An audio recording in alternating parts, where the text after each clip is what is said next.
Hey everybody, Andrew Walker here again. So good to continually just talk to you and speak to you. I know that a lot of us are at home and we're, doing as well as we can to stay there. And that's what the governor's asked us to do. It's what our president has asked us to do. Stay home as much as we can.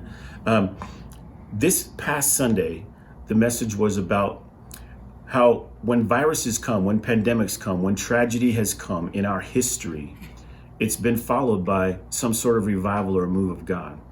And so we've been praying for that and asking God for revival. Think about this. Can you pray for revival? The answer is yes, you can. Before God has moved, every time somebody somewhere got desperate for God to move and just begin to cry out to God to move. And so one of the things that we're asking you to do here at Dunamis is to pray for revival, to contend for God to move, whatever it looks like, whatever the name, whatever you want to call it.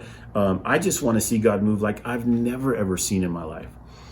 So I'm asking all of you that are part of Dunamis, that come to Dunamis, begin to contend and pray for revival. Begin to contend and pray for God to move like we've never ever seen, to see signs, miracles, wonders, to see things, see the greater works that Jesus promised we would do happen.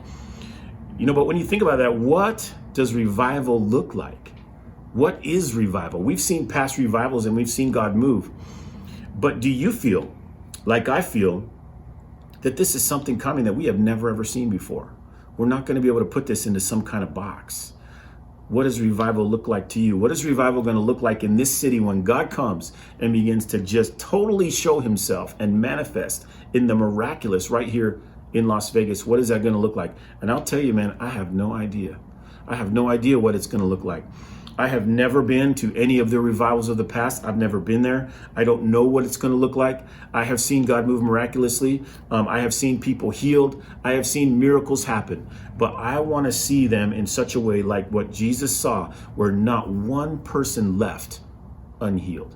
Not one person left without a miracle happening. And even when places didn't want him there, still some people got healed. Wouldn't that be amazing? I want you to ask yourself, if you could see revival happen in your lifetime, where you are, what would it look like? What would you want it to look like? What are you willing to contend God for? Think about that. Prayer, is God going to lead you to intercessory prayer? Maybe fasting. Any kind of way.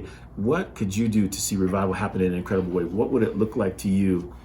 And I'm just praying, God, come and move in an awesome way, in a way like we've never seen. So would you do that with me? Contend for revival, contend for God to move with me, whatever it's going to look like. I'm just saying, God, move like we've never ever seen. And I hope that you will join me in doing that. And I'm telling you, we're going to come out of the other side of this thing and see things happen like we've never seen before. So I just want to speak blessing over you. I'm praying for God to move in your life. I'm praying that you will have times of intercession that will blow you up. I'm praying for intimacy with the Father to come upon you. I'm praying for the Spirit of God to touch you right where you are right now with his incredible presence, even as you begin to pray. So I thank you for that. Bless you, love you. We're going to see you soon, and we're getting closer.